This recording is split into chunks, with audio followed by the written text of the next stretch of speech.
So with 2024 coming to an end, everybody is having their top 10 releases of 2024, creating all of these best of lists of sneakers with 2024.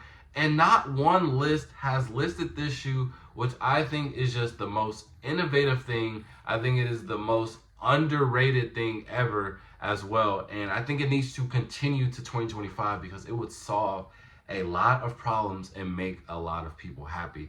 And the question that we're talking about is the Yeezy Pods, bro. Now look, I know a lot of people's gonna hate, bro, this is a cheap looking shoe. Now I'm not gonna lie, it is a cheap looking shoe, but it only costs $20. So in this video, I'm gonna break down the pros and cons of this because I have worn these for a while. So I'll kind of just give you my opinion and also why I think it will just make everybody super happy in 2025.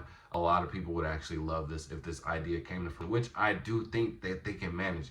And just make sure to stay to the end of the video as well. I'm gonna be giving away some free shoes, so you don't want to miss out on that. So without further ado, let's get straight into the video.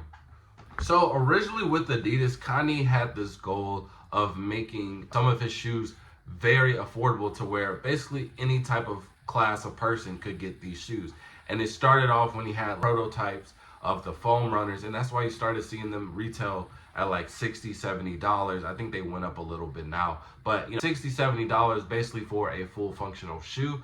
That is amazing, especially when it is in modern fashion. It's merging with what everybody's rocking right now. Same thing with the slides. Obviously those are slides, so those are some of the most comfortable slides. And then we started creating like 450s.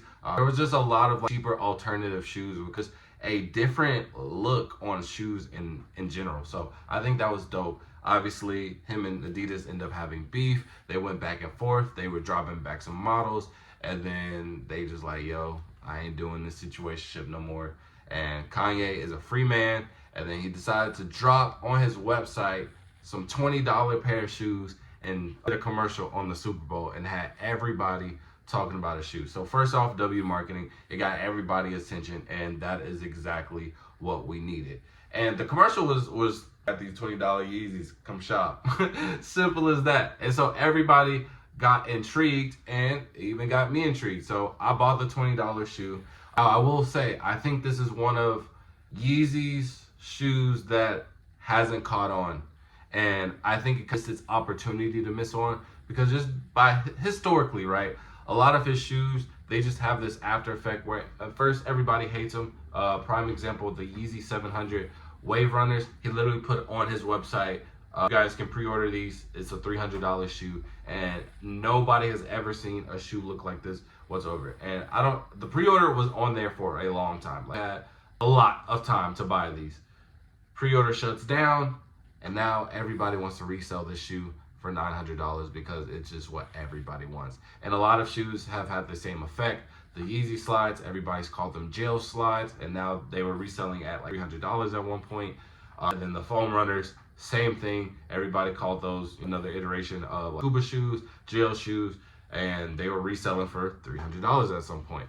And so now we have the Yeezy Pods, which retail for $200, and they didn't take off. And here's some reasons why. One, the sizing was just way too complicated. It was 1, 2, and 3. There's no other shoes that do that type of sizing. So I think that did throw a lot of people off. And I will say, by owning them, I'm a 13 and I do 14 and Yeezy products. I feel like it is very uncomfortable with this shoe because I have to constantly adjust it to like fully fit my foot. But if I were to go outside, put on the actual fit with these, I wouldn't even want to wear it because I have to constantly adjust it, and I don't think it ever just looks right. So I only stick to like running errands, walking my dogs, and going to the gym when wearing these. So I do think that there is a major downside to that with the sizing. Everybody was unsure, and then the shipping was taking way too long, so nobody could really get like watch a review on YouTube where it is and then do it, even though it's only a $20 investment. But again, I get something and it's not even gonna do anything for me, right? And so I think that was a huge downfall. But then I started to wear these more and more, and I'm like, yo, this is actually the most convenient thing ever. My biggest thing, and one of the main key points of me even getting this shoe, one, beast aside, I had to see what's to it. I'll be lying if I said I didn't. But two, I hate wasting socks because I always lose socks. I don't have a high supply of socks. I don't like spending a lot of money on socks, so I'll lose them eventually. But if I go to the gym, right, I'm gonna have to put on a new pair of socks. Boom, go to the gym, sweat, come back, take a shower, new fit, put on some new socks. So it's not even 10 a.m. yet, and I've already went through 2 pairs of socks. So I'm changing socks between 2 to 3 days. But this just solves that problem. And it's only a $20 shoe. And again, the way that people be wearing stuff nowadays, you can really get away with this. Like, this literally fits common fashion norms nowadays. There's literally Balenciaga shoes that look just like this. Y'all was wearing them in 2018. We didn't forget. So it fits with fashion norms. And I think that is the biggest thing that, if this were to take off in 2025, would be huge, because it's so cheap. And I don't think you guys understand the impact of why this such of a cheap shoe is good. $20 allows anybody to participate in the game. Point blank period, right? Almost everybody has $20, and if you don't, you can easily go get some. You can make a way to get $20, right? And I just made a video saying that the sneaker game, why no one really likes it, is because there's no real easy entry point compared to other hobbies, right? There's a lot of gatekeepers in the sneaker game. There's a lot of resellers, which obviously makes the price just idiotic to anybody that wants to purchase.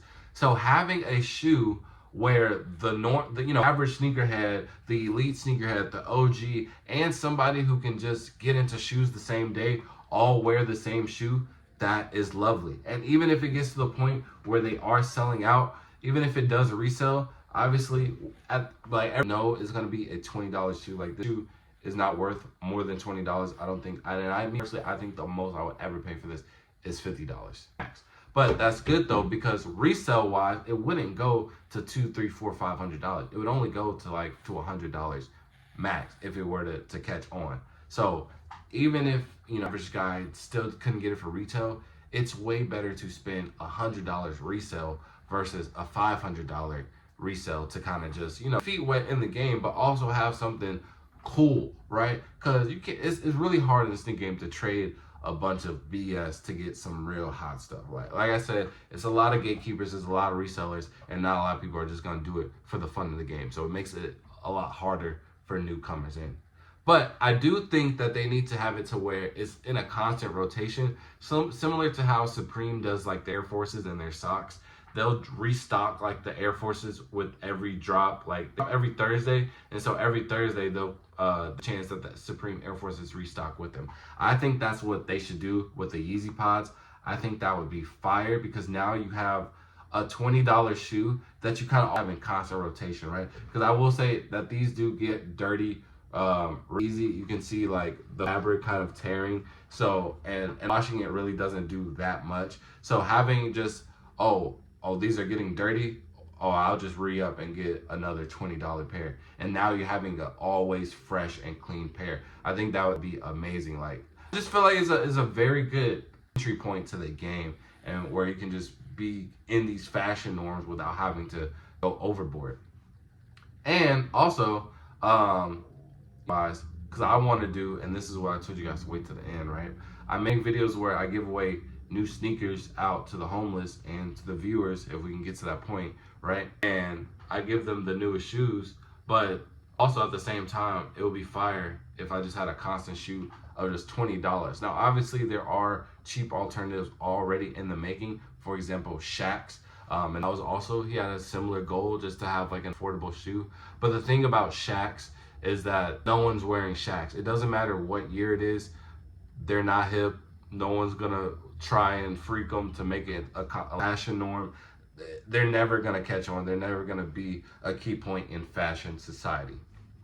So when I do these videos, the whole point of giving them like Jordans or anything like that, one is not like material wise, right? One, it's because I want them to get that same satisfaction of getting a new shoe. But two, obviously when you see like a homeless person, you always like just think of like not having like shoes or anything like that. So maybe one day, they get a fresh fit from foot to toe. They get some fresh shoes from foot to toe, and then somebody sees them on the street, and they're obligated to text or talk to them, and so now that just busted open a new connection. So that's the same. That would be like the good concept with the Yeezy Pods, having a cheap alternative where you still have like the fashion norm in society to where, fit in. Now, I'm not saying that you have to fit in with society to, good, but it also doesn't, good to just have some weak stuff on your feet if we just go keep it a buck. You know what I mean? Like, at least I can, like, maybe we start a conversation and then connections start to build. And so I think if they did like a constant just rotation of these and add different colorways, I think that would be fire. And then also, with this being like a very low level entry point to the sneaker game, I think a lot of people, or a lot of brands I should say, will get to the point where they're kind of with this now, because like you have to make a shoe that could compete where it's only $20. And that would be wonders, because we're in an age of where all these brands are trying to go up on their retail every day. But now if we're having brands kind of to make very good alternative shoes and like really cheap, but they also fit with the fashion norms, I think that would be wonderful. And we just saw it like recently. New Balance obviously has been killing Nike. Very comfortable, low retail shoes compared to like they have coming out, like a $50 retail difference in majority of these shoes. Now Nike has noticed that, and now they actually came out with a couple of runners in that same price range, but they just came out with their most recent runner, which is retailing for only $90, and it looks like it's very comfortable. It does, fashion wise, it does fit in with our little aesthetic that we got going on right now. So imagine all these brands trying to compete with $20.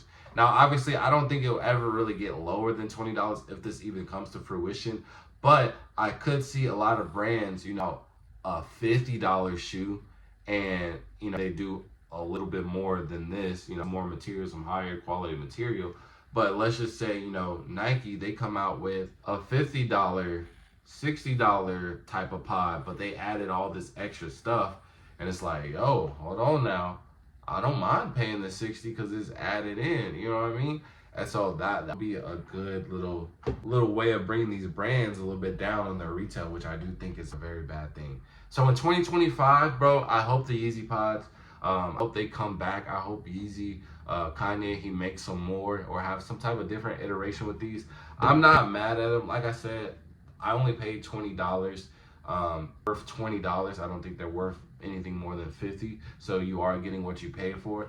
But it does have a lot of utility use. Just having a very low retail, being able to swap it out at any moment, just to slip it on. You don't have to wear socks to wear this. So I think overall it's just a super good product that if other brands caught on to it, it would be a game changer that we need in 2025. But you guys can let me know what you think. Do you like the Yeezy Pods in general? Do you think that they should come back? And how do you think that it would help out the sneaker game in 2025? And just people in general. Because like I said, bro, this is a $20 shoe. So anybody that doesn't have shoes, boom, it costs nothing to give them $20 while having them look fresh as well. So let me know what y'all think. And with that being said, fall out. Peace.